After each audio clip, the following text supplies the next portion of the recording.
Millionaire CEO spots two girls alone at the airport. What they said left him in tears. It was just another Thursday morning at the Atlanta International Airport. People shuffled through security, sipping coffee, eyes half closed, chasing boarding times and business deals. Among them was Ethan Walker, CEO of a high-profile tech firm, dressed in a charcoal gray suit that probably cost more than the average monthly mortgage. His flight to New York was scheduled in less than an hour, and he moved through the terminal with the precision of a man who never wasted a second. But in the middle of concourse, someone stopped him cold. Two little girls. They stood alone, just off to the side past the check-in counters, frozen like tiny statues, maybe 6 years old, maybe younger, no parent in sight, no adult even looking their way. One girl held a small stuffed rabbit by the ear. The other gripped the handle of a suitcase that was almost taller than she was. Ethan walked past at first. Nearly did. That's who he was. Focused, efficient, emotionally armored. He told himself it wasn't his business. It wasn't his place. But 10 steps later, he stopped, because something in his gut wouldn't let him keep going. He turned. There was something unnatural about the stillness of those girls. Like they didn't know whether to move or wait. Their eyes weren't scanning. They were stuck glued to the terminal doors, waiting for someone who wasn't coming. Ethan didn't recognize the feeling that bloomed in his chest. It wasn't logical, it wasn't scheduled, but it was real. He changed direction and walked toward them. He approached slowly, careful not to spook them. They barely looked up. "Hey there," he said softly, crouching down to their eye level. "Are you okay? Are you waiting for someone?" The smaller one nodded, but her face didn't change. The older girl, the one with the rabbit, answered. Her voice was barely above a whisper. "Our daddy left. He flew away without us." Ethan blinked. He looked around as if someone, a panicked parent, would come rushing up to claim them. But no one did. People passed by, eyes forward, earbuds, and dragging roller bags. It was as if these girls were invisible. His mind raced. Could it be a mistake? Maybe the parent was running late just at a nearby counter. Maybe. Then the other girl added just as quietly, "Our mom's not coming. She's in heaven." The words fell into the space between them like a stone dropped in deep water. Slow. Heavy. Final. Ethan felt his throat tighten. The older girl's eyes were wide and dry. No tears, just a child who had already stopped expecting kindness. And for a moment, he froze. He wasn't a father. He wasn't a rescuer. He was the guy who signed contracts and talked market forecasts. He'd been in the airport 10 minutes ago, thinking about investor meetings and how fast he could close his deal. Now he was kneeling on a tile floor beside two lost little girls, and none of that other stuff mattered anymore. The suitcase had a name tag on it. It was handwritten in marker, faint smudged, Addison and Claire, no phone number, no address, just two names.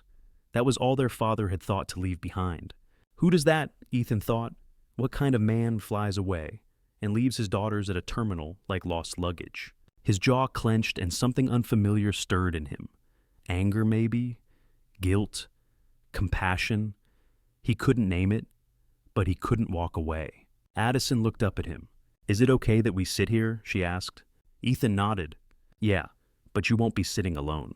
He pulled out his phone and dialed someone he trusted more than anyone. Maria Benson, his legal advisor of 10 years. She was calm, smart, the kind of woman who could cut through bureaucracy like a scalpel. "Maria," he said, his voice low, "I need help. It's urgent. I found two abandoned girls at the airport. Their dad left them. They've got no one." Maria was silent for half a second. Then, "Give me 20 minutes. I'll call child services and airport security. Stay with them." He didn't need to be told. He was already sitting down next to them, legs crossed, suit, creased phone set aside. He wasn't just staying, he was choosing to stay. And somewhere deep inside, Ethan Walker, the man who never let anything derail his schedule, a new chapter had just begun. A chapter that started with two little girls and a suitcase no one else had seen. The girls didn't cry. That was what hit Ethan hardest. Not the fact that they'd been abandoned, not the suitcase with its fading name tag, not even the stuffed rabbit with a missing ear. It was the sheer absence of panic, the calm of resignation, as if they already understood that sometimes adults left and never came back. He shifted a little on the cold tile, keeping his voice gentle. "What's your name, sweetheart?" he asked the one who had spoken first. "Addison," she answered. "She's Claire." "Hi, Addison." "Hi, Claire." He offered a small smile. "I'm Ethan." Claire stared at him, expression unreadable. Addison clutched the suitcase handle a little tighter. It was instinctive, protective. That case was the last thing tying them to anything familiar. Ethan noticed the way Claire kept glancing at the departure screens above, blinking slowly, not searching, just waiting like maybe a miracle might scroll across the monitor. Maybe a gate change. Maybe a flight back to normal. He swallowed the tightness forming in his throat. "Where did your dad go?" he asked softly, already dreading the answer. Addison's lips trembled, but her voice was still steady. "He said we couldn't come, that he needed to go far away, without us." She looked down at her shoes after that. Scuffed white sneakers, Velcro straps coming loose. He wondered how long they'd been sitting there. An hour. 2. He didn't ask. He couldn't. Because deep down, he already knew. It had been long enough for these girls to realize no one was coming back. The airport around them buzzed on. People pulling bags, announcements over loudspeakers. No one stopped. No one even glanced. Ethan glanced around, half expecting security to notice, to intervene, to ask why a grown man in a business suit was sitting on the floor with 2 children. But no one came. Everyone moved too fast, eyes fixed on their next destination. How many times had he done the same? How many times had he ignored what didn't concern him? Addison whispered again. "Are we in trouble?" Ethan blinked, shaking his head. "No, you're not in trouble. Not at all." Claire looked up at him for the first time. Her expression wasn't scared. It was something worse. Something Ethan couldn't quite name until he realized what it was. She was used to disappointment. He rubbed his hands together, partly to warm them, partly to steady his nerves. "I'm going to stay here with you," he said. "Okay, I've got someone calling people who can help. But until they get here, I'm not going anywhere." Addison gave the tiniest nod. Then in the smallest voice yet, "Do you think Daddy's coming back?" Ethan froze. What could he say that he hoped so? That maybe there had been a mistake? He looked into her wide brown eyes, saw the weight of a truth she was too young to carry, and said what felt right. "I don't think so," he said quietly, "but I do think you're not alone anymore." 10 minutes passed, then 20. Maria called back, her voice, clipped but calm. "I got through to child services. They're sending someone, an emergency intake caseworker. Airport security's aware, but they'll let you stay put as long as the girls are calm." "Thanks," Ethan said. "Keep me in the loop." When he hung up, he noticed Claire was trembling slightly. Not crying, not speaking, just shaking. Whether it was fear or the air conditioning, he wasn't sure. He took off his jacket without thinking and gently laid it around her shoulders. Addison leaned closer to her sister, wrapping one arm around her. That tiny motion, protective, practiced, hit Ethan with the force of a gut punch. These girls had been parenting each other. He kept them talking gently, calmly. Asked about their favorite shows, what their rabbit's name was, Bun Bun, whether they liked apples or bananas more. It didn't matter what they said. It mattered that they spoke. And slowly Claire inched closer. She eventually rested her head on Addison's shoulder. Ethan didn't move. He just watched them and listened to the sounds of boarding calls and suitcase wheels rolling past, like nothing unusual was happening. But something was happening. Not just around them, inside him. He was supposed to be on a flight right now. He was supposed to be presenting financial projections in Manhattan by noon. But that world felt like it belonged to someone else. Someone who would have walked away. Addison looked up suddenly. "Are we going to go to a foster home?" Ethan paused. "Someone's going to make sure you're safe. I don't know where yet, but they'll take care of you." "Will you come too?" she asked, eyes searching, voice cracking just slightly. He felt it then. Not obligation, not sympathy.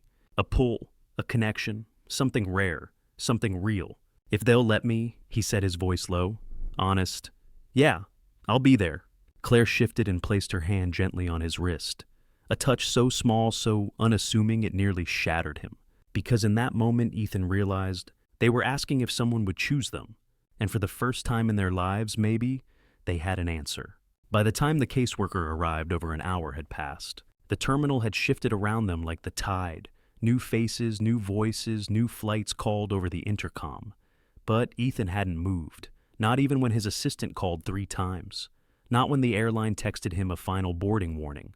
He ignored it all, because Addison and Claire were still sitting next to him, and because he had promised them he wouldn't leave. They hadn't let go of the suitcase the entire time. Its plastic wheels scuffed the zipper slightly open. Ethan couldn't bring himself to look inside. It felt like a private world. Their world. Everything they still had. When the woman from Child Services arrived, she introduced herself as Jenna Morales. Early 40s, smart eyes, soft tone. She crouched nearby, but didn't try to touch the girls. She had the kind of calm that came from doing this work for years. "Hi, I'm Jenna. I'm here to make sure you're both okay," she said. Addison sat up straighter, the stuffed rabbit in her lap. Claire's fingers curled tighter around the suitcase handle. Jenna turned to Ethan. "You're the one who found them." "I'm the one who stayed," he replied more sharply than intended. Jenna nodded. "We don't see that a lot." They found a quiet room behind the airline counter. More private, fewer people. Jenna made a few calls while Ethan sat with the girls in 2 low chairs. The lighting was softer, but the weight in the air was heavier. It all felt too quiet. Ethan looked around and finally allowed himself to ask, "How long does this take? The process? Where do they go next?" Jenna sighed. "Tonight, emergency placement. If no relatives are found, they'll enter temporary foster care. And what if someone wants to stay involved? Help." She tilted her head slightly. "It's rare, but not impossible. You'd need to petition, file paperwork, background checks, interviews, and you're not related, so it's harder. The court tends to prefer kinship placements." Ethan didn't hesitate. "What if I still want to try?" Her brow rose, slightly curious, but not mocking. "Then we'll talk." After a few minutes, Jenna knelt beside the girls again. "Addison, Claire, is there anyone else? A grandma? An aunt? A teacher? Someone who knows you?" Claire shook her head. Addison bit her lip. "Daddy said we couldn't stay with anybody else," she whispered. Jenna gave a small nod, writing something down. "Thank you for telling me." As she stood, Addison looked at Ethan. "Do you have kids?" He hesitated. "No." "Then why are you helping us?" He looked at her. Really looked. "Because someone should have..." Later, as the girls nibbled on a packet of graham crackers Jenna had brought, Ethan leaned over and gently tapped the suitcase between them. "This has been with you the whole time." Addison nodded. "Can I..." He motioned toward the zipper. Addison didn't speak, but she gave the faintest nod. Inside, 2 neatly folded dresses, a pair of socks, a toothbrush, and a coloring book. No note, no photo, no clue about where they'd come from. Ethan felt his jaw tighten. This wasn't a plan. This was a disposal, and these girls knew it. The longer he sat with them, the heavier something inside him grew. Not pity, not guilt. It was responsibility. Not the kind he could sign away with a check. The real kind. He watched Claire doze off her tiny fingers, still tangled in his suit jacket. Addison looked tired but alert, glancing at him every few seconds as if checking to see if he was still there. He leaned closer. "You don't have to worry about what happens tonight, okay? Someone's going to take care of you." "Are you still coming?" Addison whispered. "I told you I would," he said softly. "And I keep my promises." She reached out and touched his wrist. This time he didn't flinch. He placed his hand over hers. Jenna returned with an update. "Transport's 10 minutes away," she said. "You're welcome to walk them out. But once they leave with us, things get procedural."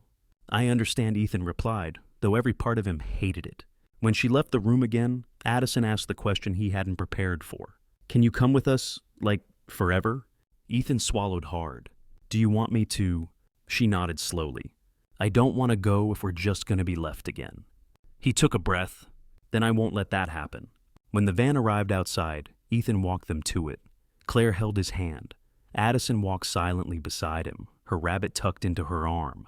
As they reached the doors, Jenna opened the van and gestured toward the seats inside. "This is where I leave you," Ethan said. Claire's lip trembled. "Are you sure you'll come back?" Addison asked. Ethan knelt down, looked her in the eye. "I promise you, I'm not done." He stood, stepped back, and watched them climb into the van, the suitcase placed gently at their feet. As the doors closed and the van pulled away, Ethan's phone buzzed again. His assistant, his investors, the world he'd left behind. He didn't answer. Instead, he pulled out his phone and made a new call. "Maria," he said, "start the paperwork. I want to file for emergency guardianship." A pause. Then Maria asked, "Are you absolutely sure, Ethan?" He looked at the spot where the van had disappeared. "I've never been more sure of anything." Ethan Walker's penthouse had never felt so empty. Polished marble floors, floor-to-ceiling windows, chrome appliances, and art that cost more than most cars. It all sat there in perfect stillness. Yet, somehow, after the airport, it felt cold, lifeless. He stood in his kitchen that night, staring at a glass of untouched bourbon. The TV was on in the background, muted news anchors mouthing stories he didn't care about. His phone buzzed again, a text from his CFO reminding him that investors were expecting answers tomorrow. He ignored it, because his mind was still back in that quiet airport room, with Addison gently holding Claire, both of them leaning into him like he was the only stable thing left in their world. And for the first time in his adult life, Ethan didn't want to be in control. He wanted to be there, with them. The next morning, Ethan arrived at his office 2 hours early. Not for a meeting, for paperwork. Maria, his longtime legal advisor, met him in the conference room with a stack of documents and a look that said she didn't entirely understand. But she believed him anyway. "You're applying for emergency guardianship," she said, sliding a form toward him. "That's the first step. But you need to know. This won't be easy." "I'm not asking for easy," Ethan replied. "Already signing, I'm asking for a chance." She nodded. "Then let's get started." The next 48 hours were a blur. He gave statements to child services, completed fingerprinting, filed preliminary affidavits, shared financial records, personal references addresses. Every detail of his life was suddenly under the microscope. He didn't flinch, because every question, every bureaucratic hurdle was worth it. He thought about Addison's eyes, her whisper, "Can you come with us?" Forever. He had to be able to say yes. But things got real when the first official visit was approved, a supervised one scheduled 3 days later. Ethan showed up 10 minutes early at a modest beige house on the edge of suburban Marietta. The home was temporary, an emergency foster placement, but the porch had flowers and a toy truck was parked on the lawn. A caseworker named Renee met him at the door, clipboard in hand. "They're inside," she said. "Just try not to overwhelm them." "Wouldn't dream of it," Ethan said. But he was nervous. He hadn't been nervous in years. Inside, the girls were on the couch, side by side, holding hands. Addison spotted him first. Her eyes went wide. Then, without a word, she leapt off the cushion and ran across the living room. Ethan barely had time to brace himself before she wrapped her arms around his waist, her small body pressing tightly against his. Claire followed more slowly, cautious as ever. But when she reached him, she slid her tiny hand into his. Ethan crouched, gathered them both in his arms, and let out a breath he hadn't realized he'd been holding. "You came," Addison whispered. "I told you I would," he said softly. And in that moment, something clicked, something shifted. This wasn't about good deeds or conscience or rescuing someone. This was family, or the beginning of one. They sat together in the living room, Ethan, Addison, Claire, and a box of crayons. Renee, the caseworker, gave them space, but didn't leave the room. Everything had to be observed, documented. Ethan didn't mind. He colored with the girls, told them about a dog he had as a kid named Charlie who liked peanut butter sandwiches. They giggled at that. Claire even smiled. Addison reached for his hand as she talked about her favorite movie, some animated film Ethan had never heard of. "I'll watch it," he promised. "Next time you come over." Her eyes lit up. "There's going to be a next time." He nodded. "Every time, until we don't have to say goodbye anymore." When the visit ended, Claire clung to his jacket. Addison looked at him like she was trying to memorize his face. He knelt again, pulled them close. "I'm not going anywhere," he said. He meant it. He needed them to believe it. Back at his office that night, Ethan reviewed his schedule. Dozens of meetings, investor calls, strategy briefs. He began canceling them. For the first time, profits could wait. He pulled out a legal pad and started drafting a plan, not for the company, but for his petition. He needed more references, a home inspection, a psychological evaluation, a parenting readiness course. Maria had warned him the state scrutinized strangers who suddenly wanted to adopt. But Ethan didn't care. That night he stood by his window, looking out at the Atlanta skyline, and realized he didn't want to be the man who flew from city to city chasing quarterly growth. He wanted to be the man whose voice made Addison smile, whose arms Claire trusted enough to fall asleep in. He wanted something real, not legacy, not headlines, just them. And for the first time in years, his life was finally becoming something worth building, not for shareholders, but for two little girls who had once been left behind. Ethan Walker had spent a lifetime negotiating contracts, winning acquisitions, and outmaneuvering rivals. But this was a different kind of battle. It wasn't fought in boardrooms or across glossy conference tables. It was fought in sterile county offices, in paperwork with margins so narrow they left no room for error, in interview rooms with folding chairs, child psychologists, and family court evaluators whose faces didn't flinch no matter how sincere your intentions were. He wasn't trying to win a deal. He was trying to prove he deserved to stay in two little girls' lives. It started with the home visit. A social worker named Erica came on a rainy Tuesday morning, clipboard in hand, eyes sharp behind thin-rimmed glasses. She inspected every inch of Ethan's penthouse. The guest room, soon to be a shared bedroom for Addison and Claire, was newly painted in soft yellows and blues. 2 twin beds, new bookshelves, a toy chest filled with dolls and puzzles he had no idea how to choose, so he'd bought everything the store clerk suggested. "Do they have a nightlight?" Erica asked. "Yes," Ethan said. 3 actually, 1 for each side and 1 shaped like a moon. Erica scribbled something, didn't smile, just moved on.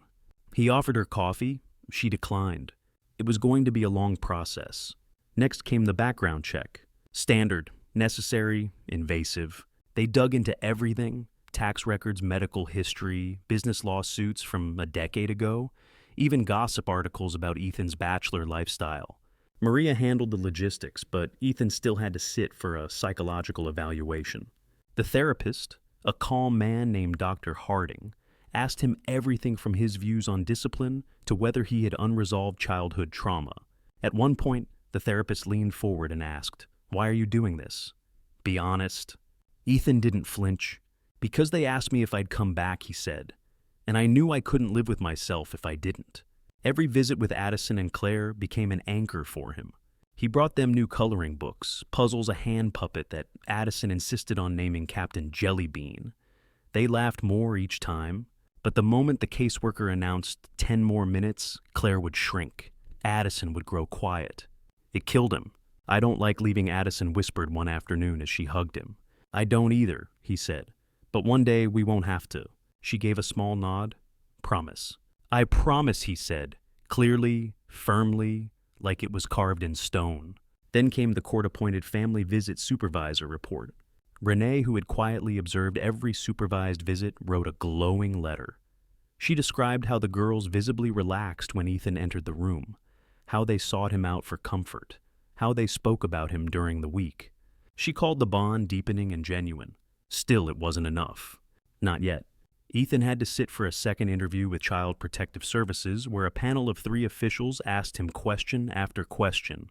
What would you do if Claire had a nightmare at 2 a.m.? How would you handle Addison refusing to go to school? What if their biological father comes back? That one made his jaw tighten. If the man who abandoned them in an airport comes back, Ethan said carefully, "I trust the courts will act in the girl's best interest, because I will." Maria warned him that the next part would be the hardest waiting. Everything had been submitted. Now it was in the hands of family court. Weeks passed. Ethan stayed busy, but not with board meetings or press interviews. He learned how to braid hair on a doll's head. He practiced tying shoelaces. He learned the lyrics to every song from Addison's favorite animated musical. The girls were still with their foster family, but each time they visited, they melted more into his arms. Each time Claire reached for his hand a little sooner. Each time Addison sat closer, sometimes resting her head on his chest when she got tired. One Friday evening, Claire was unusually quiet. When Ethan gently asked why, she whispered, "Are we going to get sent somewhere else?" It crushed him. "No," he said. "I'm doing everything I can to make sure you stay with me." She nodded slowly, pressing her cheek to his shoulder. And in that moment, he realized that while he had spent his life building companies, this was the first thing he'd ever tried to build with his whole heart. Then a letter arrived. The court had scheduled the final hearing. It was set for the following Thursday. Ethan stood in his kitchen, letter in hand, heart pounding. This was it. The decision. Everything he had done. The interviews, the inspections, the classes, the visits, the trust, built inch by inch with two wounded children, was coming to a head. He stared out at the city lights. For the first time in his life, he wasn't nervous about being judged for his money, his business, or his success. He was nervous about being enough. And for the first time, that mattered more than anything else. The day of the final supervised visit arrived with gray clouds hanging low over Atlanta. Ethan parked in front of the foster home and took a long breath before getting out of the car. He didn't know what to expect this time. Every visit had chipped away at the distance between him and the girls, but the waiting, the not knowing, it was taking a toll on all of them. He walked up the path, umbrella in hand, and knocked gently. It was Claire who opened the door, not the foster mother, not the caseworker. Claire. She blinked up at him, a tiny smile curling at the corner of her mouth. "Hi," she said. Ethan leaned down, returned the smile. "Hi, sweetheart." Addison appeared behind her, holding something in both hands. A piece of paper folded tightly, edges worn and crumpled from her grip. "I made something," she said. Before he could respond, she stepped forward and pressed it into his palm. "It's for you." Ethan unfolded the paper slowly, carefully. And then he froze. It was a drawing, crayon lines unsteady and bright. 3 stick figures, 2 small girls, Addison and Claire, easy to tell apart by their hair. And between them, a taller figure with brown hair holding their hands. All 3 were smiling. Above them, scrawled in purple marker, "Our home." There was a house behind them too, big, with windows full of flowers, a red door, smoke coming out of the chimney. Ethan stared at it for a long moment, his throat tightening, his fingers gripping the page like it might float away if he didn't hold on. Addison's eyes were watching him closely, searching, bracing. "Do you like it?" she whispered. He looked at her, barely able to speak. "I love it," he said. "I love it so much." Then he pulled her into a hug, folding her gently against him. Claire climbed into his lap without a word and laid her head on his chest. They sat there on the floor of the living room. No toys, no noise, just the soft sound of their breathing and the quiet hum of the refrigerator in the next room. Renee, the caseworker, stepped into the doorway, clipboard in hand, but she didn't interrupt. She just watched, and maybe for the first time she understood. Later, as they colored together on the carpet, Ethan slipped the drawing into the inside pocket of his coat. It felt like a contract, a promise, a blueprint for the life they were building, 1 page at a time. Addison smiled a little brighter that day. Claire laughed when Ethan did a terrible impression of a giraffe. The air felt lighter, even though the foster home was still just a layover on a journey none of them had expected to take. At one point, Claire looked up and asked, "Is your house gonna have toys?" "Only the best ones," Ethan said with a grin. "And a puppy. Someday." She gasped. "Really?" He nodded. "But you'll have to help name it." Captain Jellybean Addison declared immediately, "This bond de bestidium mink farst." They all burst into laughter. When the visit ended, neither girl cried, but they didn't let go of his hands until the very last second. "Next week," Ethan said as he hugged them both, "I'll see you in court. It's the big day." Addison looked up, suddenly serious. What if the judge says no? Ethan knelt in front of her, brushing a strand of hair behind her ear. "I've done everything I can," he said, "but no matter what, I won't stop trying." She nodded. "Okay." Then she stepped forward and hugged him tight. "I hope she says yes," she whispered into his coat. That night, back in his apartment, Ethan took out the drawing again. He placed it on his nightstand and stared at it for a long time. 3 figures, 1 home. No contracts, no dollar signs, just a little girl's vision of what love could look like. He picked up his phone and texted Maria. "Ethan, they gave me a picture, a house, the 3 of us in it. Maria, that's beautiful." Ethan, it felt like trust. Maria, then make it real. For them. He set the phone down, climbed into bed, and for the first time in years, he didn't feel like he was sleeping alone, because in some quiet, invisible way, they were already home. The morning of the hearing, Ethan woke before the sun. He sat on the edge of his bed in silence, a rare moment of stillness in a life that had always been full of motion. The city skyline outside his window was just beginning to blush with light, but inside, he already felt the weight of the day. He didn't bother with breakfast. Instead, he showered, shaved, and dressed with deliberate care, pulling on the same navy blue suit he had worn the day he found Addison and Claire in the airport terminal. He hadn't realized until that moment how symbolic it had become. He wanted to walk into that courtroom, not as the man he used to be, but as the man those girls believed he was. By 8:45 a.m., he was walking up the courthouse steps beside Maria. She wore a fitted black dress and carried a portfolio so full of documentation it could have filled a filing cabinet. Financial records, home evaluations, psychological assessments, references from board members, employees, and, most importantly, caseworkers. "You ready?" she asked without looking at him. He hesitated just for a second, then nodded. "Yeah, I am." They passed through the security checkpoint and followed the hall to courtroom 3C, where the door was already ajar. Inside, a woman with silver hair sat at the front bench, Judge Catherine Rains. Known for being firm but fair, she was the kind of judge who read every word, remembered every face, and didn't like empty promises. Ethan took a seat at the table beside Maria. Then he saw them, Addison and Claire, sitting quietly on a bench near the front, flanked by their foster mother and a CPS representative. Addison wore a navy cardigan over a white dress. Claire had her stuffed rabbit, Bun, clutched in both hands. They turned when the door clicked closed behind him. And when they saw Ethan, their faces lit up. That smile from Addison hit him square in the chest. The kind of smile that said, "You came. You kept your word." He gave a little wave. Claire waved back the bunny's floppy ear, swinging with the motion. The judge cleared her throat. "This hearing will now come to order. Case 617A. Petition for permanent guardianship of minors, Addison and Claire Monroe, by Mr. Ethan Walker." Ethan's name echoed through the chamber like something final. The court clerk read through the official record. Then, one by one, the caseworkers and supervisors gave their reports. Renee spoke first. "I've supervised every visit between Mr. Walker and the girls. The bond they share is deep and honest. The children show clear signs of emotional attachment, and they've expressed their desire to live with him on multiple occasions." She paused. "I've done this work for 12 years. I don't say this lightly, but I believe Mr. Walker would be a safe, loving, and permanent guardian." Then came Erica, the home evaluator. "Mr. Walker has made every effort to create a safe, nurturing environment. The space he's prepared for the children is thoughtful. He has completed all necessary parenting courses and has passed every background check. Each voice built on the last. Each testimony another stone in the foundation of the case." Then Judge Rains looked up from her papers and met Ethan's eyes. "Mr. Walker," she said evenly, "I'd like to hear from you directly." Ethan stood, slowly buttoned his jacket, and stepped toward the center of the courtroom. Her tone softened just slightly. "You weren't related to these children. You had no obligation. What made you stay?"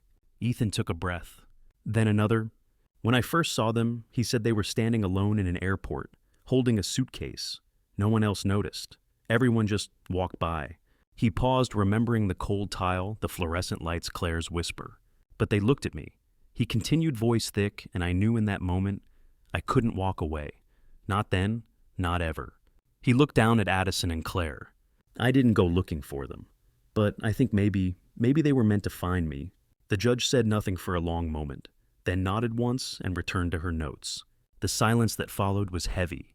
Every breath, every paper shuffle felt amplified. Then she looked up again.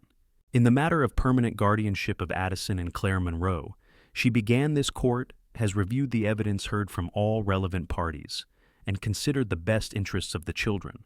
She looked at Ethan. "And I find that those interests are best served by granting full and permanent custody to Mr. Ethan Walker." Addison gasped. Claire dropped Bun. Ethan closed his eyes for just a second, overcome by the weight of the moment. And then both girls ran to him. He didn't care about court decorum, didn't care about who was watching. He dropped to his knees and caught them in his arms, their small bodies colliding into his chest like waves hitting the shore.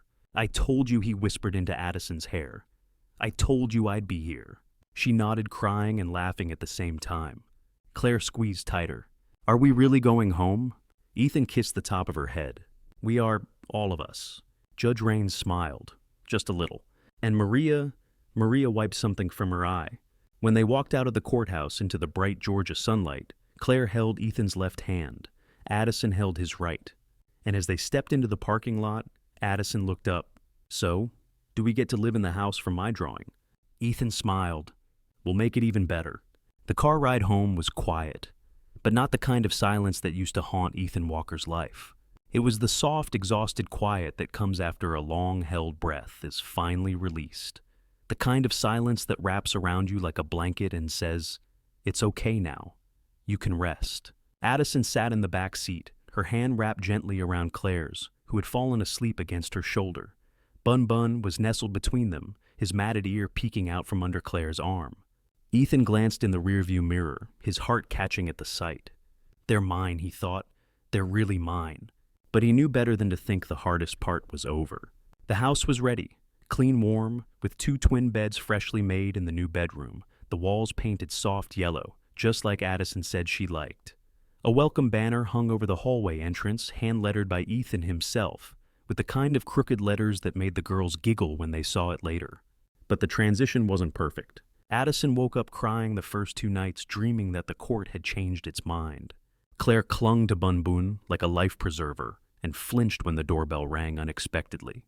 Ethan gave them space, but he also gave them presence. He never rushed them, never forced a smile. He simply showed up, morning after morning, bedtime after bedtime, story after story. One evening, about a week after they moved in, Ethan found Addison sitting alone in the hallway, staring at the suitcase they had brought from the airport. It was propped against the wall unopened. "You okay?" he asked softly. She nodded, but her voice wobbled when she spoke. "I don't want to open it." He sat beside her. "Why not?" "Because it's all the stuff from before, and I'm scared if I open it, we'll go back." Ethan placed a gentle hand on her back. "We're not going back," he said. "We're going forward, together." She looked at him, then searching his face for any hint of uncertainty. "I mean it," he added. "We're a family now. We get to decide what happens next." The next morning, the suitcase was gone from the hallway. Ethan found it later, tucked into the back of a closet behind a row of new dresses and a box of books.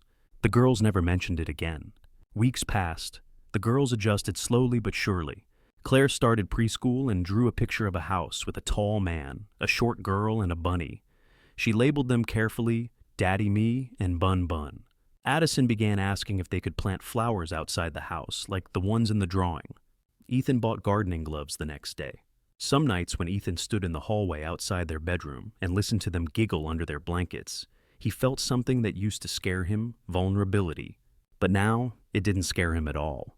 It felt like peace. One rainy Saturday afternoon, as thunder rolled gently in the distance, Addison curled up next to him on the couch. "Do you remember when we were at the airport?" she asked suddenly. "Of course," he said. "You looked so serious," she giggled, "like your face was stuck." Ethan laughed. "I was scared." "Of us?" she asked, suddenly serious. "No," he said. "I was scared I'd mess it up." She leaned against him and whispered, "You didn't." And in that moment, Ethan realized something simple and profound.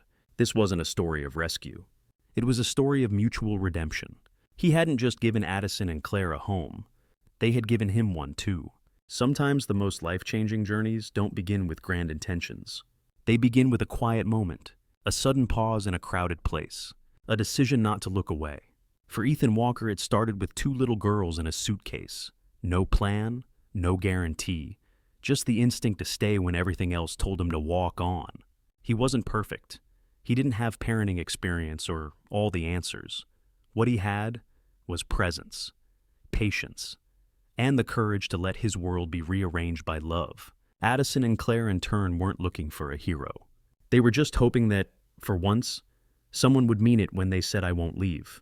This story reminds us that the families we choose can become even more powerful than the ones we're born into. That healing isn't a miracle. It's a process shaped by small acts of consistency and care. Not every ending is tidy. Not every pain is erased. But in the space between the broken pieces, something beautiful can take root. Love, trust, safety. A new beginning. And for Ethan, Addison, and Claire, that beginning wasn't perfect. But it was real, and it was theirs.